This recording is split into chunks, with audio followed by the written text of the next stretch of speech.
Hey, everybody, and welcome to another episode of Knocked Conscious.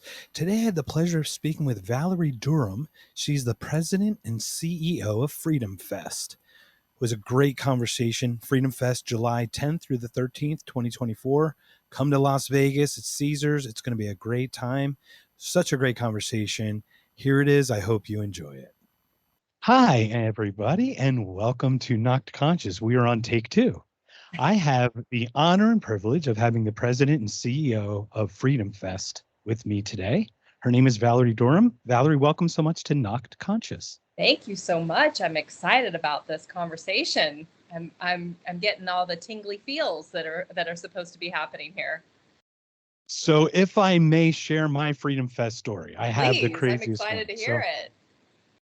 It's COVID, July 2022.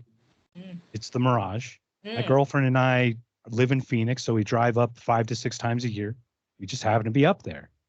And we're going to Heritage. We're going to Colicchio's Heritage for a phenomenal prime rib, by the way, best prime rib in the world. Beautiful, yes. they're whatever it is, the horseradish is ridiculous. Anyway, so we're there, and I bump into a gentleman named Kelly at the bar and find out that Freedom Fest is going on. And all of a sudden I see the names popping up and I start looking around and seeing that, and I'm starting getting excited. My girlfriend's looking at me like I'm having a conniption or something. And I've had an awakening over the last probably handful of years, but it was just really intense for me because I was just like, it's about the liberty. It's about the freedom, right? So I just got very excited. Spoke with this gentleman for hours at the bar. My girlfriend's playing video poker right next to us. So we're still together, which is good. Yeah. But I looked at her and I swear I looked at her. I said, I'm going to be at this thing the next time it's in Vegas.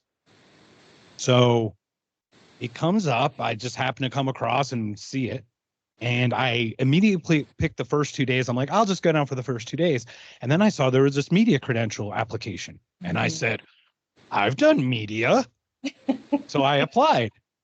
And lo and behold, you're gracious enough to accept my media application. And I'm very excited to actually do exactly what I said I was going to do 2 years ago.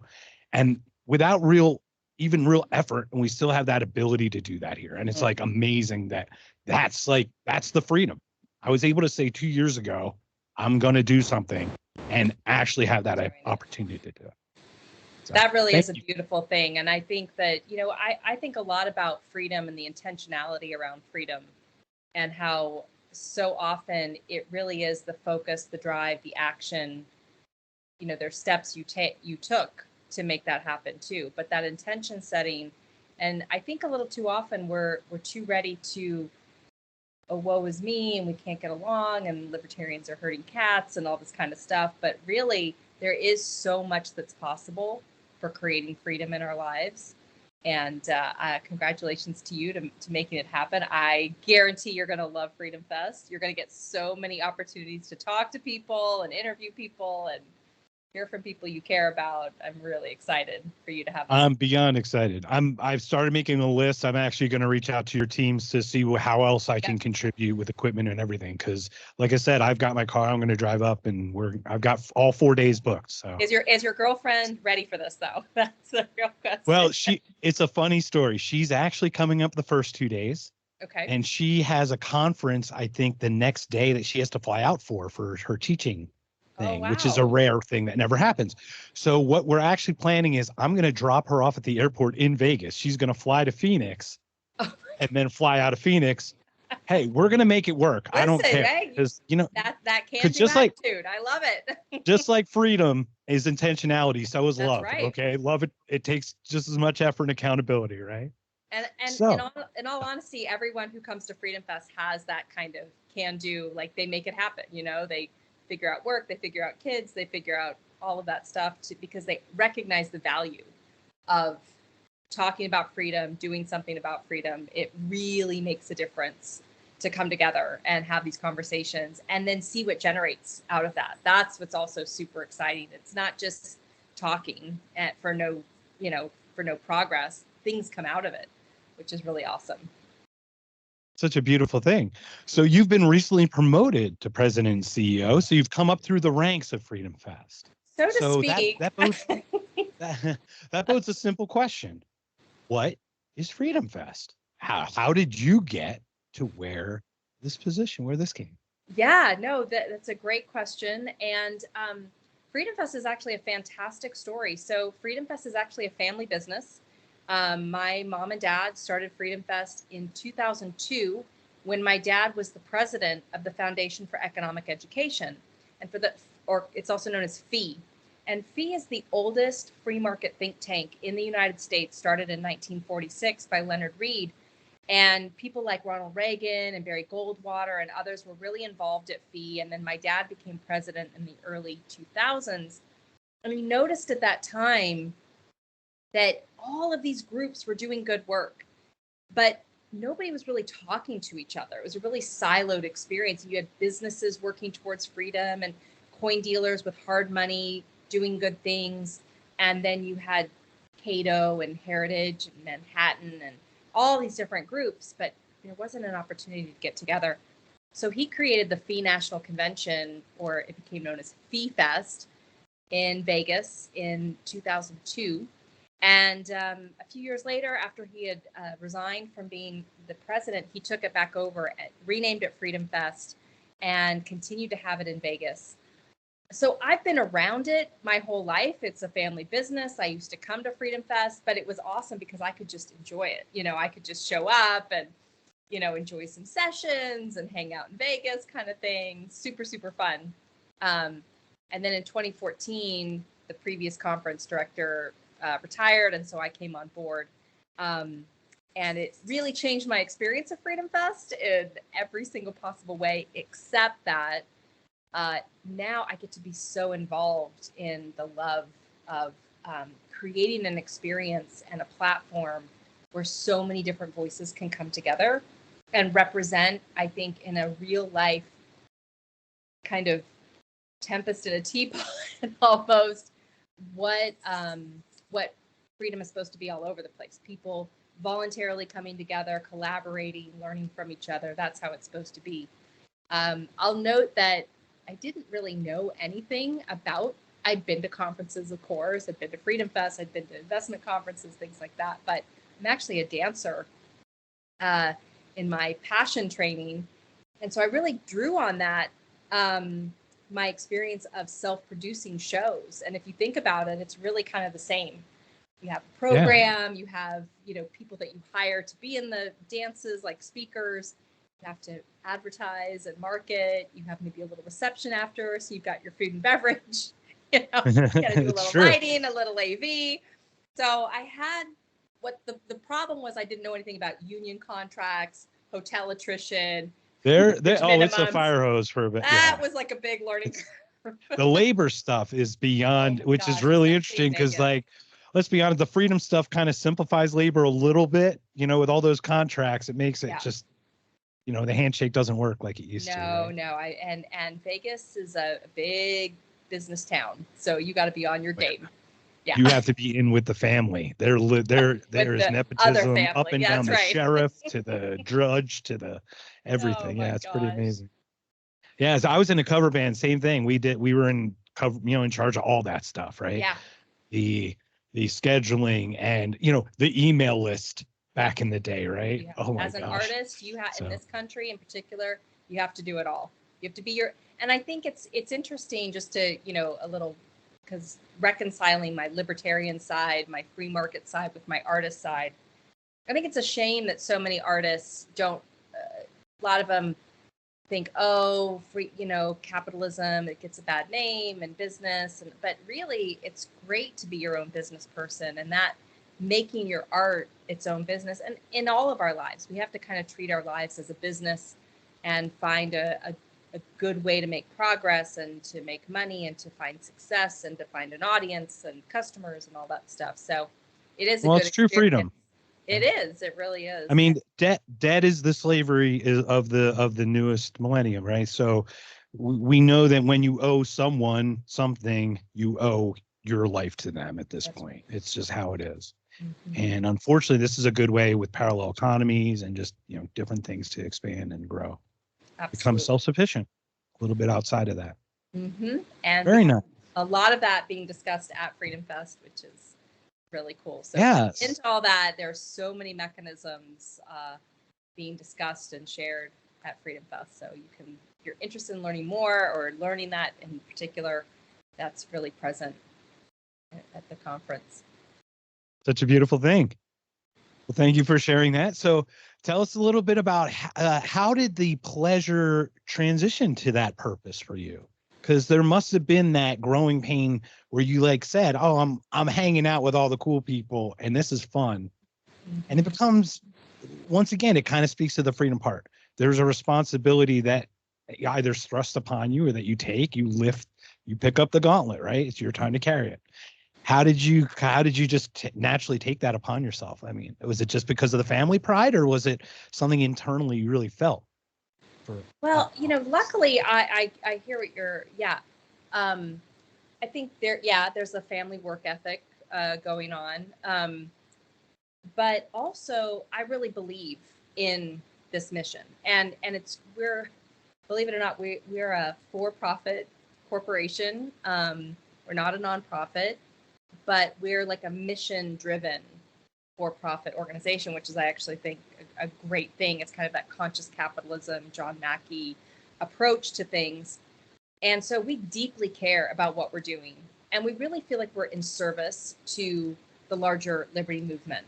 So what I found is that, yes, my role dramatically shifted from engaging in a more fun, lighthearted, easygoing kind of way, but I became deeply involved. And that had its own satisfaction. And what I love is that, number one, my job is incredibly varied. I'm flying for a site visit one day. 2 days later, I'm doing a union contract. The next day, I'm in negotiations with some big keynote speaker. A day after that, I'm looking at emails and social media and new video. And I have a great team that I work with. Most of them are family. The ones who aren't family, we kind of have to unofficially adopt. So there's deep respect and rapport. What I find with the family business is that rather than it being like petty and acrimonious and political, it's more like we deeply appreciate each other and we support each other through life challenges and things like that. And so that part is really great. But I get to engage with all of these major think tanks, organizations, grassroots organizations, campaigns, businesses that are doing incredibly cool things. I'm on the phone with them. I'm in Zoom calls with them multiple times a week. And I'm having all these different conversations. And that is incredibly rich and rewarding. And I'm getting to learn about them and put them in front of a Freedom Fest audience, and then seeing where the magic happens. In fact, back in I think it was 2018, a man named Jeremy Corden came to Freedom Fest at the Paris in Las Vegas. And he was exposed to a company called Valorum. And Valorum is this really cool nanotechnology that embeds gold, real gold, into paper. And so Jeremy loved this idea. He came up with the idea of creating more official currency. He calls them goldbacks. And he launched a business which is now doing hundreds of millions of dollars. And you can actually, in places in Utah, Nevada, and elsewhere, actually pay with goldback. And actually in the exhibit hall this year, people will be able to buy things and pay with goldbacks in our exhibit hall. So it's real hard money in currency that you can go to an Ace Hardware in Utah and pay with your goldback to pay with real gold. And that started and happened at Freedom Fest. And there are lots of other stories like that. So I feel super grateful that I get to be part of those people coming together. Watching you light up talk about it, that's why I wanted to ask, because I want to see that passion, because I think sharing that part of it's hard, because like once your eyes open to things, what's going on behind the scenes, once you see it like you get a cognitive dissonance that breaks your brain, and then it breaks your heart because you got betrayed, and then you kind of almost get dark pilled, but then you kind of got to get it back, you got to reel back in, you know what I mean? Like, we're teetering with the current status of things. It's a very unique time. Freedom seems to be the way to go. And I love that goldback idea. So basically the concept is there's a gold amount in the paper that's equivalent to the paper's value. Correct. and you I can mean, just carry it genius, around right? with you, and it's incredible technology. And Valorum is still working. They're still negotiating big contracts all over the world, actually, to try to bring this. We were also talking about Bitcoin back in 2012. We started talking about Bitcoin, and it I was kind remember of when it like was $300 at a Bitcoin ATM machine in Phoenix, Arizona at a Circle K. There was one of them. And I drove by it every day going, do I have $300 to buy one of these things? ah, I didn't. I absolutely did have the money because we all have the means. We just had to make it happen, right? that's We right. talk about that. We all have the means. We just had to figure out how to make it happen correctly. But I didn't. And many, many tens of thousands of dollars later, right? Well, but please continue about the Bitcoin. Well, so we were like, what is this? And should we even talk about it? And yes, we should. And I remember a couple of years later, we were selling things and this guy showed up and was like, I just was able to buy this Coke for 12 Bitcoin. And we think about that now. Like, he was so proud. 12 Bitcoin for a Coca-Cola. $840,000. I don't even know if that guy is still alive. Like, inflation. I mean, yeah. So yeah, it's really cool. We were talking about drug legalization, and again, right as I was coming on board, it was still like, and now that's so completely shifted. The thing Nothing we started, about that. Not at all. Not even a little bit. You're not sad about that.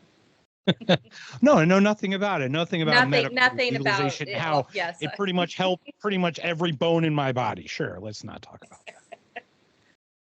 And so now, yes. one of the things. So this legalization. I apologies. There you have a mock trial that talked about legalization. Do you have a mock trial this year? And is it about drug legalization, or is it a different? It's different every single year, and okay. This year we're discussing it because one of the things we're doing this year that's really different, I'm super excited about, is that we are bringing all of the major independent third-party presidential candidates to Freedom Fest for a big debate that we are pushing out. We're partnering with spoke Free with one Elections. of them. I hope, yes. Yep. Hope to. I hope he's there. I hope he's there. He will be. We're working on it. We're negotiating with everybody right now. And what's so exciting about that is, I think we've seen this broken duopoly and there are so many people who identify as independent. You don't have to identify as libertarian or Green Party or what. There are just so many people out there who don't feel like their needs and their philosophy and their life is being addressed by the Democrats or the Republicans, and also don't appreciate this power play that's going on that really squashes all of our lives. But who is speaking to the independent voter? There is not enough of a robust news outlet. There are attempts at it, but really it's a lot of people like you who have these realizations and are kind of talking in that space. So we want to make sure that is presented in a really robust way. So it's going to be a full 2-hour presidential debate broadcast out on multiple platforms, media services, and it's going to be strong and powerful. And what I hope is that people get the message that there are other ideas out there. It is not just a Republican or a Democrat philosophy, and that we have things to learn, that there are other ways of looking at governance, and that we should be listening to those other ways, and that voting for the lesser of two evils is not the way to gain freedom, success, or anything else. It's not a wasted vote to vote for someone you actually align with, and if enough people start doing that and give up on that tired rhetoric, we can make actual major change and affect people's lives in positive ways. And that makes me also really excited. Now, if we still do a mock trial, because that's taking up a lot of our main stage time, I think we're gonna have it on AI.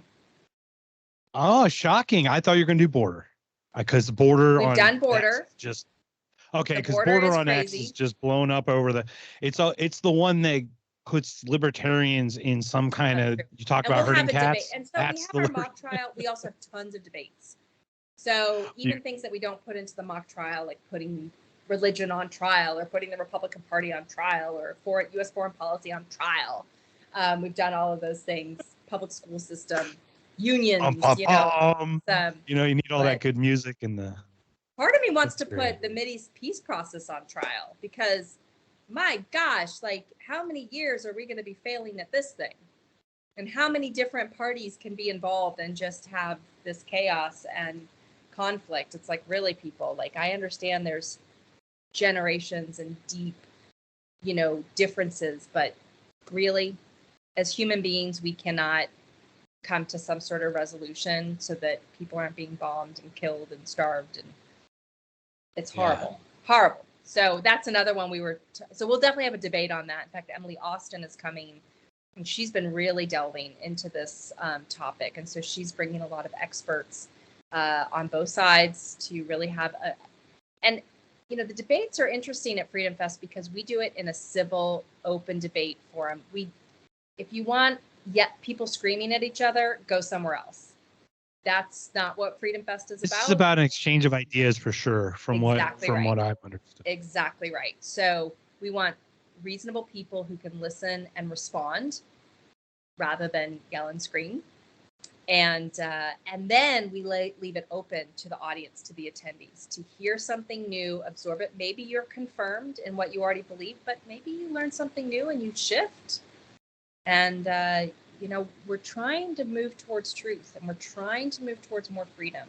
And we want multiple voices coming in because sometimes hearing what you don't agree with helps you move towards freedom and truth. And sometimes hearing something new you didn't know or never thought about before helps you move towards freedom and truth. So we're a pretty big tent at Freedom Fest. We bring in a lot of diverse ideas and people, and that's pretty cool too. That's a beautiful thing. Well, you're a dancer, so you're an artist. Yes. You speak with, I saw Ice-T on the list, for example, but I also saw Steve Pinker, for example. That's right. So I grew up listening to Ice-T, so that's my wheelhouse. I mean, love it. I ain't no joke. But about that, so when you speak to all these different ways, because genius comes in many different forms. There can be the like a rationalist, like a Pinker, is not the genius of an Ice-T. Correct. It's just, there's a creative, it's like you convert, it's like, was it Thomas Sowell always talked about, there's only trade-offs, right? There's no solutions, right? So you trade off a little maybe intellect here for creativity here, or a little openness for a little this. So we all have a little bit of that in our personality. So you come across all these. Which people, your father was an economist, so you as an artist, your father an economist, which types of thinkers come across your desk when you see it that like really just dings? Is it an artist, an economist? Is it a physicist? Like what's your hobby? Like when you when you associate with like a subject of some sort. I ask the deep questions. I don't mess around here, Val. That's great. That's awesome. So, when I've done different brain tests, I always come out as right-brained as I am left-brained, and as visual as I am auditory. You're smack that. So I'm like, my brain is always like right in the center. Like, where are you when you're at, So I respond, like, I adore Neil deGrasse Tyson, Carl Sagan. I really love physics. But I'm also a total artist and really respond to a Robert Heinlein or a Banksy, or I'm pretty diverse in that area. My favorite book that I've ever read, well, I have two. So, of course, I love Ayn Rand's The Fountainhead, which is about an artist, but an architect, because he has all his engineering, too. So it's kind of both. And then my other favorite book is Art and Physics by Leonard Shlain. Okay. And what I love about that book is that Professor Shlain goes through and analyzes all human art And his hypothesis, or he postulates that every art movement precedes a major development in physics. And that you can see by the development, and particularly he analyzes visual art, painting, drawing, and sculpture, that in those art forms, it was cognitions. I actually get that right now. I could probably draw up that thesis right now. It's amazing. And what I loved about it is it helped me Yeah. understand different movements, and it helped me understand different physics concepts by bringing those two things together. And so that, like, Yeah. both of those light me up. Because the art would be an expression of some kind of pattern recognition in life, right? So you're now expressing that, and the scientist does use patterns and probably sees the emotion of the art, right? Mm-hmm. Who's the person who was moved when he saw the three streams coming down, who like invented, was it like in vitro fertilization or something? Yeah, I know. Yes. Right. And he's like, became instantly spiritual. Television. I'm trying to think of his name. He's got a really cool name, but he was out in the farm and he saw these rows out in the field, and that's what made him think of the rows that are in the television. Mm-hmm. Yes. Yeah, the IP, the in-plane switching. Yeah, exactly. And you mentioned Heinlein. I happen to have Heinlein on my Libby right now. There you go. All right. Sweet. So, and I do audiobooks because the reading doesn't work, jive so good with my brain. But yeah, so the physics thing, that you and I align then very much so, because like I have conversations, like I had Brendan Brown of Wheatus on, the guy from Teenage Dirtbag a couple months ago, right? Such a nice friendly conversation, just opened up a conversation. So it's like beautiful. And then you have a scientist, like I had Jeff Hester on, who was the person who took the first picture of the Hubble telescope. Oh my gosh. So that's like, so cool. I'll happily connect you with, he's in Arizona. So it's like one of those things where it's funny how this works, because how it's weird, because Freedom Fest is really, or just that idea of freedom has opened up. You just ask someone for a conversation and someone grants it. Mm-hmm. Like, okay. And like when, it's a crazy thing, and it completely shrinks the world. Yes. But there's so much more about the world that we need to figure out and expose using our expression of speech, so that we can fix those things that are going behind the scene. And that's actually one reason I really believe in listening to other people. And so I was in graduate school for dance a few years ago, got my MFA. And congratulations. Thank you. Motherfucker. Okay. So I'm an MF and artist. Sailor, you're good. You're good. No worries. So, but what was so interesting, I'm a libertarian, and probably everyone else was liberal, progressive, Democrat.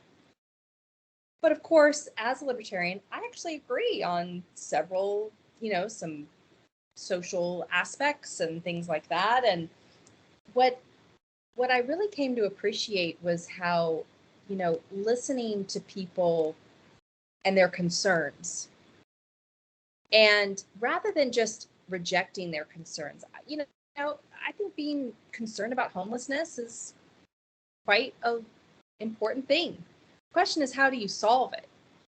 And the reality is that using freedom and collaboration and free market is such a better way to solve our healthcare problems. To the extent that climate change is or isn't happening is, to me, less relevant than the question of, well, are we good stewards of our resources and our earth? Do we have this beautiful earth? And can we be smart enough to adapt as a species to the changes that are upcoming? Yes, and because I'm going to tell you, an asteroid is not climate change. Smart enough to get our DNA and our cells off of this planet, and not even just off of the planet, out of the solar system. Because remember, the sun's going to eventually go too, right? So turtles all the way up, right? Not just all the way down. Turtles all the way up. So to your point, it's a beautiful thing. Yeah, it's a philosophy of how we get to the problems that we solve. That's right. It was interesting. I like to listen to what other people are concerned about, and rather, I feel it, and also this either or kind of thing. Like, either we have to care about the spotted owl, or we have to help farmers irrigate their, farms. I just don't understand. I'm a yes and.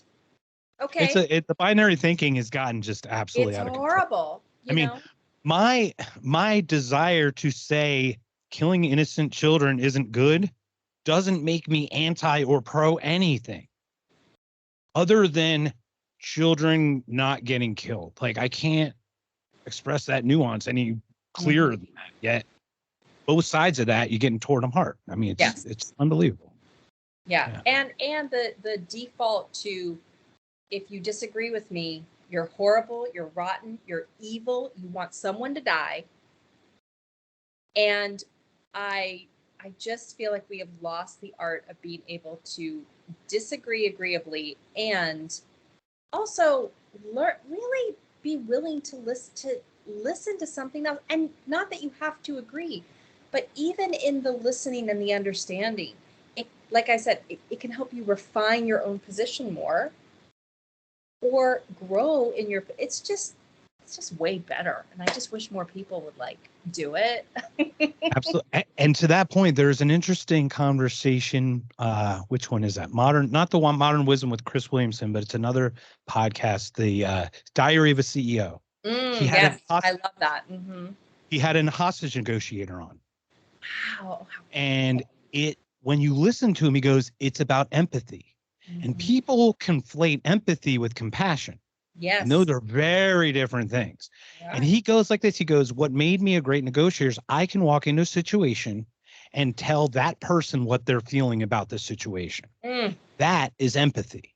Mm-hmm. Compassion would be agreeing with him in how to get out of it. And that doesn't, those two things do not, and we can use that in a very woke certain thing that we talk about is, if you come to me as a human being and you want to be called X, Y, or Z, I, as a human being and as a loving person to someone who I care about, who wants that from me, I will offer that to that person. But there is no way that you're going to tell me that you are something that you're not, for example, right? So these are both exist, and they both are part of the non-aggression. They're not, neither of those things can both exist in time and space without there being a need for a solution. Right. So, and that's another great example of the yes and, it's like, yes, I can be respectful and I can disagree about something really fundamental. And I don't have to buy into everything. I can keep, a sense of reality, this kind of stuff. Try. At least our own, right? It's good in our own vacuum. And it's interesting what we're talking about here. That's one of the reasons we do themes every year at Freedom Fest. And we've had a lot of really fun themes. We've had Healthy, Wealthy, and Wise. Are We Rome? Exploring New Frontiers. We had William Shatner come that year. That was really fun. But this year, our theme is Brave New World. And for those who don't know, that's a 1932 book by Aldous Huxley. That's one of these dystopian kind of future, in the vein a little bit of like a 1984, kind, or Fahrenheit 451 kind of thing.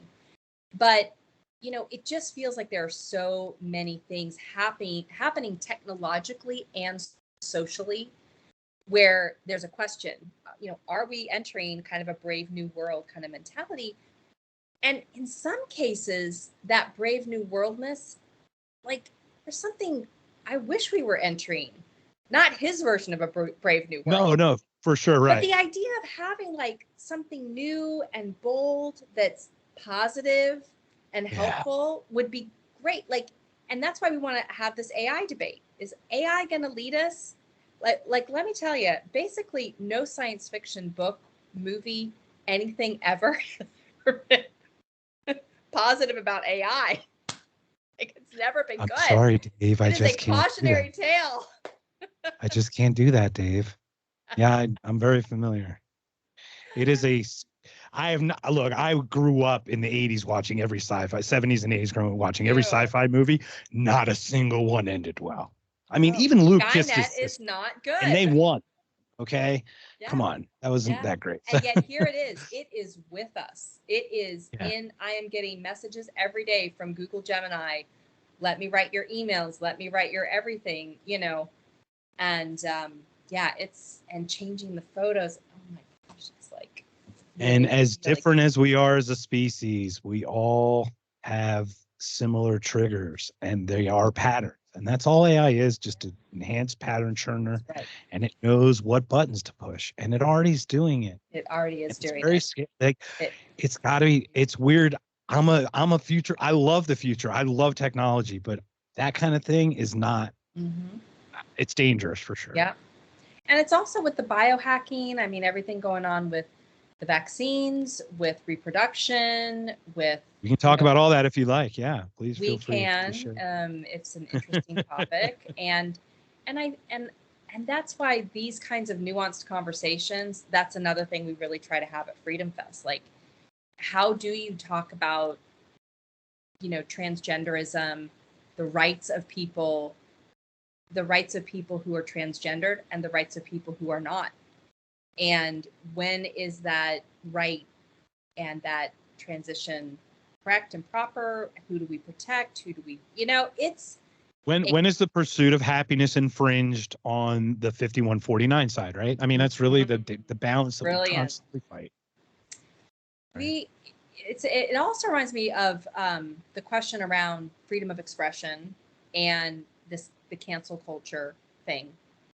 And I have to say, as much as, like, on the one hand, very much against cancel culture and this attitude of, like, I can't hear something and therefore it should not exist.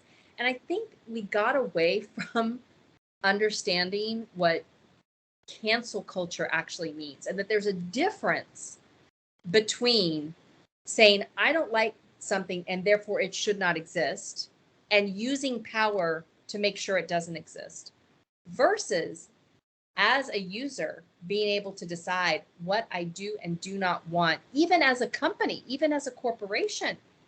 And that's why that whole social media conversation is really important. Is that a private company that has rights in that way? Are they providing so much of a social platform, public platform, that they lose?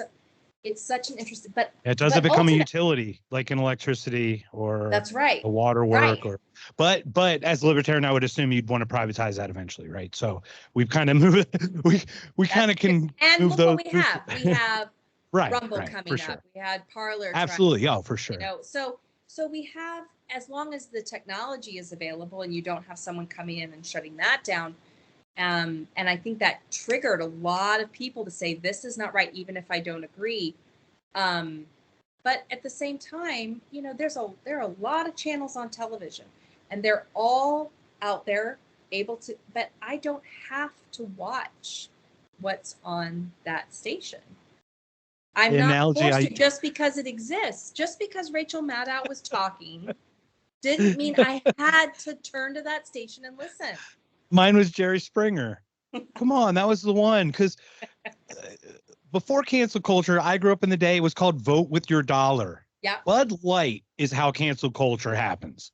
Bud Light is how cancel culture happens. They just said, I just won't buy your P beer anymore, or whatever, whatever they said. I'm not going to speak again. I can't speak for that because I drink it in the first place, but regardless of that, but that was it. It was, you voted with your dollar. And I remember people about Jerry Springer. It's like, change the channel. It won't get commercial sponsorship. It will go off the air. Right. It's very simple, everybody. And I just watched, and I'm going to go out of my mind because I just watched a very short bit of Howard Stern, of all people, licking the boots of Joe Biden. Are you kidding me? I grew up in the whole era of his brazen anti-authority, thumbing his nose, going extreme. Yeah, he did it like raunchily. It's the way you could do it back then. It was the way to fight back, because they were even going against like Billy Joel songs back then. The 70s, I mean, come on. So I looked at that time and I get so frustrated when I watch a man who many people admire to become who they are, watch this mask wearing hypochondriac lock himself in a room, like almost Howard Hughesian type figure, who can speak kindly of Joe Biden, who was in the Klan with Tipper Gore and James Baker's wife trying to censor music in the 80s? Are you really these are the really come on, are we really there? We don't have a memory? Wow. Yeah, it's true. And it becomes intentional, to your point. Yes, intention. It does. I get off on it. That's okay. I love it because I think what's in now, not that people can't grow and evolve, but hopefully they grow and evolve towards like we appreciate greater consciousness, kindness and truth and freedom and openness to people. But it kind of reminds me a little bit of like Rage Against the Machine and when the pandemic was happening and they're like, everybody's got to have their vax cards. I was in Philadelphia when they just stood naked for a half hour with the noise playing for a half hour. Yeah. Thanks a lot, Rage. Yeah. Well, it's funny how they broke up. Just a funny story about that. I think Zach, whatever, is like, oh yeah, I actually believe in this stuff or whatever, like some like really radical stuff. And they're like, oh, you do? And they all kind of just took a step to the right and he just stayed there. Yeah. They kind of broke off. Yeah. Yeah, it's true. Last year we had Winston Marshall from Mumford & Sons at FreedomFest. And he was basically kicked out of the band for speaking out and kind of agreeing with something online. And then it was like not okay. And it was like this whole big explosion. And the way that his bandmates and fans and everything came down on him for expressing an opinion, he talks about that now. But it is interesting, like just heading back to the arts, we are trying to bring creativity and the arts back into the libertarian and liberty movement, because I really do feel like so much of what people understand and where they create their meaning and their belief system comes from education and from media, and like not journalism media, but like media meaning films and art. And to take a broader step, it's actually story. It's just story. That's a great narrative, way to say right? it. Whether it's poem, music, Right. Music is just story brought to song, right? Yep. So it just attacks two senses, right? Yes. You've got your word, spoken word, also attacks two senses, the way you inflect and things like that. So these things very much touch the human and the emotion through story. Right. You can, if I may share a quick story about how I'm even here. I mean, this is just absolutely amazing. I was born in Philadelphia. My parents were both German. They were both born in Germany. Okay. My father was born in 1940 in Hamburg. Not a great place at that time. My mom was born in 1944, but her father was a soldier in the German army. That group of people that who we don't Voldemort their names. Yes. But so he was an anti-aircraft gunner, and they were in what actually. So they served. My whole family served under Hitler. I mean, my parents were born under Hitler's rule. Wow. That's just a fact. Yeah. In Germany, not in America, like in Germany under Hitler. So after the war, they broke up Germany, right? Yep. Guess who's lucky enough to be under Stalin next? My grandfather and my mother, right? My father's in Hamburg, but and he lost a child from malnutrition. He lost a sibling malnutrition, obviously from the war. Obviously, surprising only one. They had 5 of them. It's like surprising only one passed. Yeah. But so now we go from Hitler to Stalin. Okay, so you want to talk about ideology? They're the same ideologies, just used differently, right? If we can't realize that, it's all just authoritative nature. That's all it is. So then they escape East Germany in 1953. They actually come over before the wall gets up. The crazy story about that, I did a podcast with my mom about it. They come, and some person completely unknown to my grandfather, my grandfather writes this guy in Philadelphia. He's a German barber. And my grandfather asked to be sponsored, his wife, and 2 children. Wow. The guy agrees. This is America, right? This is 1950. It's a German American who saw value in this family, knowing that this person and trusting that he would be a trustworthy person to do it. However, he sold it back then. Comes across, and you know how it works with sponsorship. If this person has debt, if my grandfather has debt or a crime, this other person's accountable for basically everything. That's So, huge. so I have a very specific border thought. I don't know if it's complete, but it's definitely has, what we're seeing is not what it is. So my parents go from, from Hitler to Stalin to, I guess, Eisenhower, just post Eisenhower. I Yeah. mean, and then we go, and then he warns about the military industrial complex, and then we start. And we start with Korea, Vietnam, down the road, right? I grew up knowing that Hitler's bad, sure, but I definitely know that communism's bad because my mom did not like that. So that was definitely something I was going to fight it every bit. I grew up, I enlisted at 17. 9/11, I was in bed. I had 102 fever when 9/11 happened. I remember that. And I remember 1992. This is obviously I didn't enlist because of 9/11. This is after, but I'm 92 before college, I enlisted. And I was going to be a good American, do the GI Bill, pay for college, do the whole thing. I was in. I took the ASVAB, did the thing. I get through the physical. I get through the 3-hour physical. I get to the last guy, and I had a bad car accident when I was younger. So he's like, "Oh, you had this accident. Your leg's shorter. You fail." And I'm like, I was devastated that I couldn't be part of this. And then the stuff happens with Iraq, and I'm all in. 16. Kuwait was 16 for me. So Iraq and all that. Oh my gosh, man. I had Saddam this Scuds for You t-shirt. I remember we were Boy Scouts, Eagle Scouts or something. And when you're in and you don't know anything else, and that's all you know, everything, when it's a hammer, everything's a nail. So it's not even an ideology. It's your culture, right? It literally is how you live every minute of your life. That's right. And then you hear about the WMDs and the yellow cake uranium and all this stuff, and the Colin Powell, and watching that guy and then you watch like Jon Stewart go about the vaccine on Stephen Colbert, totally let the cat out of the bag. Then he gets hit and gets like nicked for it. Then he does a bootlicking thing with Condoleezza Rice and Hillary Clinton to make up for it. It's like, there's no integrity. It's like I learned information that changed my mind because I'm principled. Yeah. And what this was wrong. We got lied to. Yeah. We didn't need to do it, right? So it's just that, right? It's a simple principle thing versus this back and forth. So this is why I love that you have this type of convention available every year. Yeah. So thank you for providing that for us.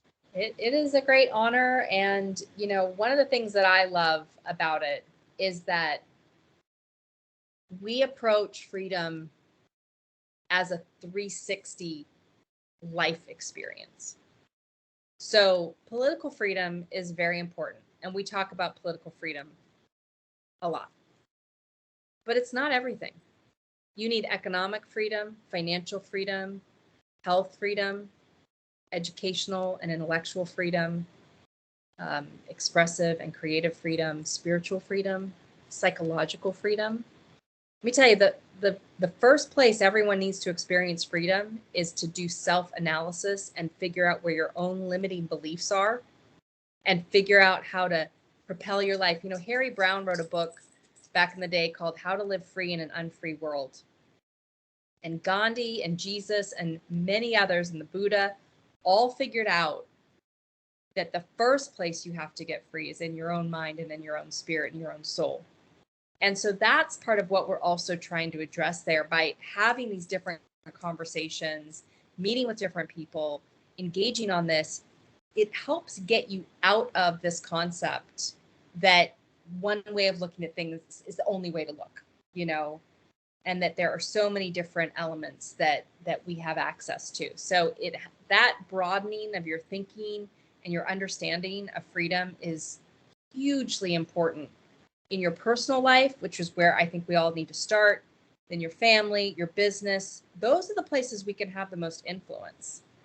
You start a great business that helps people achieve financial freedom, helps them achieve then health freedom, help their children go to maybe get schooling for the first time. That breaks, as long as they don't go to the wrong school and get a bunch of student loans. But then, of course, we don't have to pay our student loans back anymore anyway. So that's we won't have to in a couple of years. We're buying votes now. So never mind about that. But like I'm just saying, that's they feed us the hype, man. And the hype is there, and the problems are there, and all that. But in addition to addressing the big problems, you got to address your own life issues first and foremost. And so if we keep doing that, I think that's where we kind of meet and grow freedom from both ends. You can't stay totally myopic, but you also can't always be like, oh my gosh, the sky is falling and doom and gloom and, everything's horrible.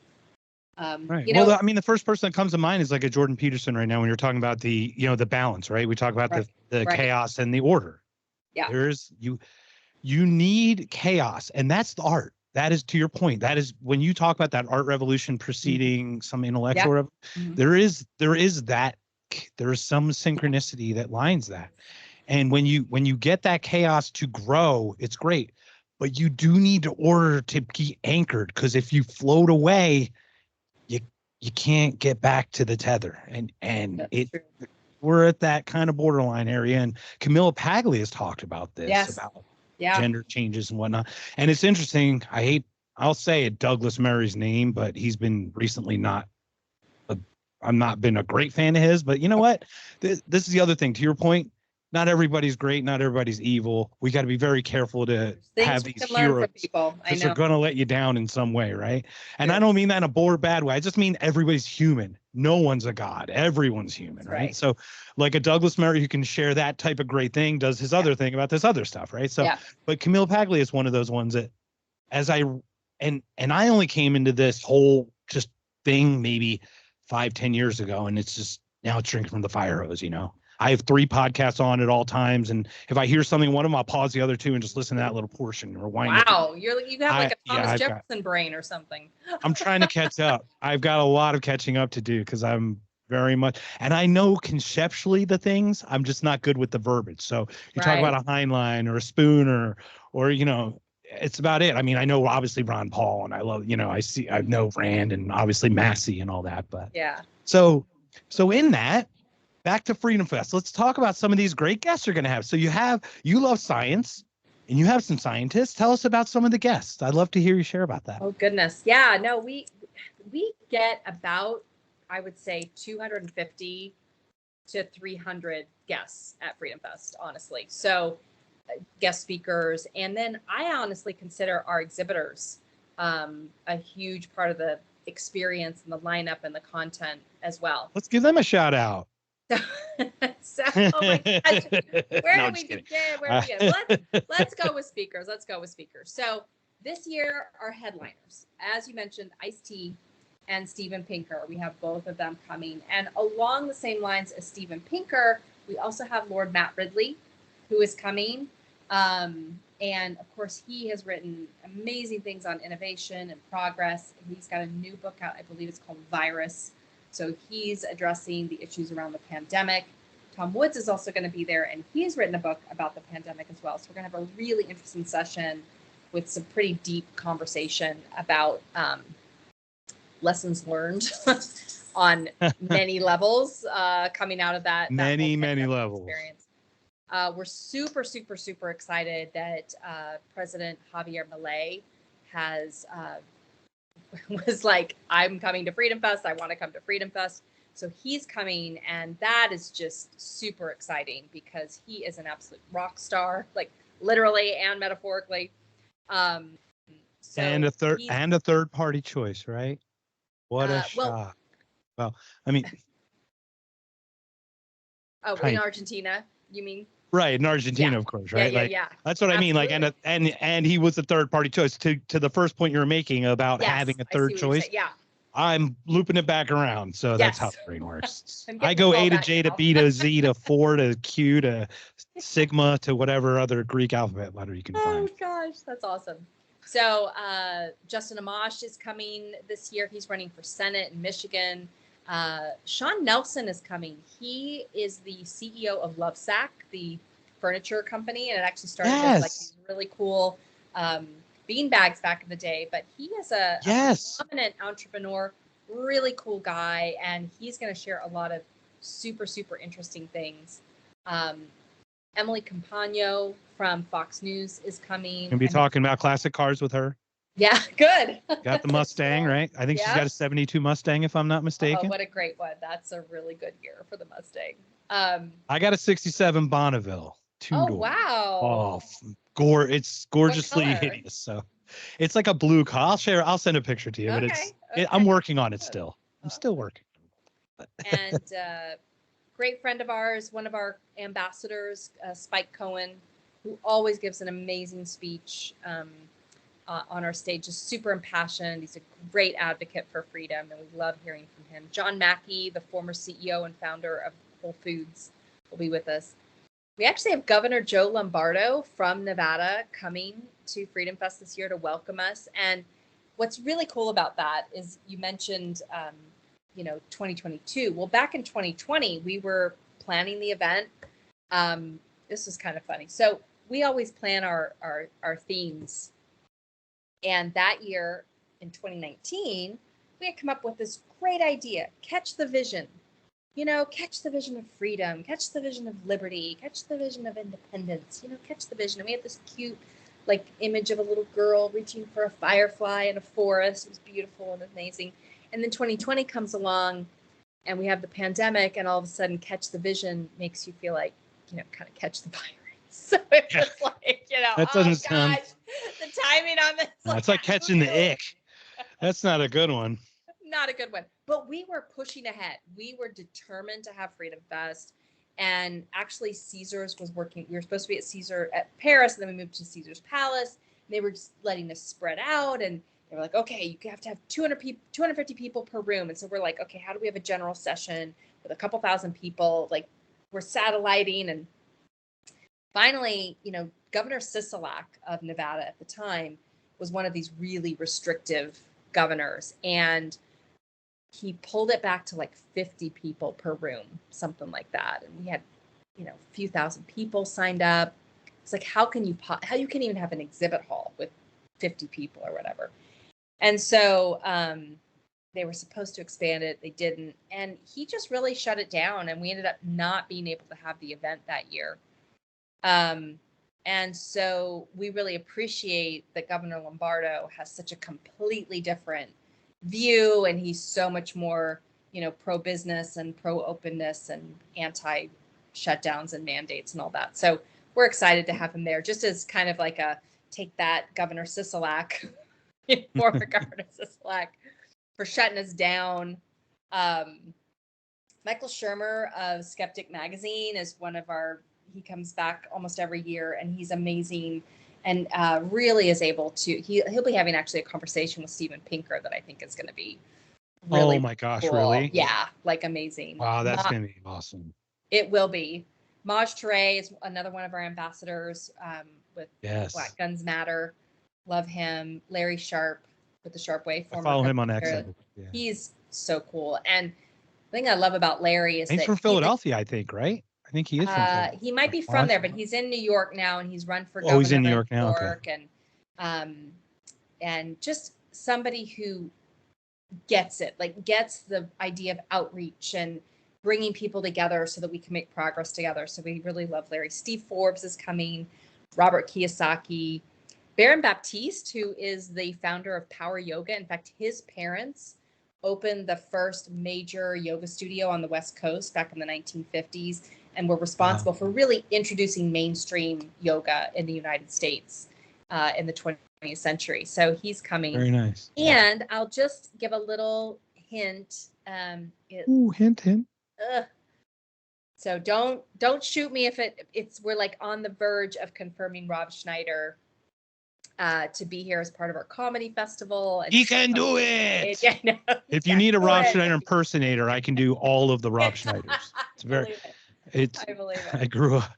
Yeah, I grew up watching. Yeah, that's a gentleman I can honestly say I did probably 2 360s on in my life. You want to talk about finding out where that person sits on the scale, because you think about the comedy and you're like, oh, he's a supporter, so how much comedy did he really contribute? And then you're like, he did contribute, but then he had this thing, and then he goes here and he goes there, and it's like, was he this way? And then he shifts, and then he has something happen, and then he changes his mind, and then they all attack him, and you're like, wait a minute, everybody's attacking him. Why is everybody attacking him now?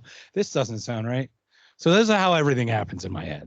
So I see. That's why you could listen to 3 podcasts at once. I can see. I apologize in advance for my scatterbrain nature, but there is pattern recognition in there somewhere. I swear, I figure out stuff. You're bringing it together. I love it. So I hope if anybody, well, you mentioned Spike Cohen, if I may. I just just because we're on this podcast, and I want to share Spike Cohen's and stuff, as I follow him as well, and he had a phenomenal gun debate with David Hogg, I think, a couple weeks ago. He did. Yeah. Oh my gosh. Anyway, I don't want to get into but Spike did quite well and is very well spoken. So when I saw him on there, I was really excited. He really is a great spokesperson for liberty. Probably one of our best right now. He is, and one of the nicest people to deal with, and just a really strong and phenomenal guy. So that is just the tip of the iceberg of people coming to Freedom Fest. Right. And we are adding, probably through June, we'll continue to add speakers. So go to freedomfest.com, look at the speaker list, and you'll just see tons of people that you know, and tons of people you don't know and should know and are going to be excited about. So, and we'll keep adding more keynote level speakers as well. So it's going to be pretty awesome. In terms of exhibitors, oh my gosh, what I love about our exhibitor space is that it's pretty equally divided amongst the best, think tanks, grassroots organizations, nonprofits, but also a lot of businesses and that are doing good things to bring more freedom to your life, whether it's through financial things or sustainability, like living off the grid stuff, Bitcoin things. So like practical things. Really practical things. You can take out of the vacuum of this perfect world utopia and actually apply it to your life.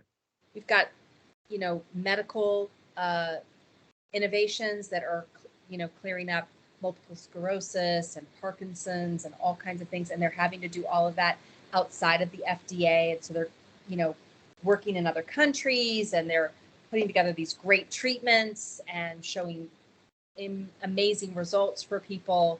We've got artwork. We've got, just like Ed Choice is coming.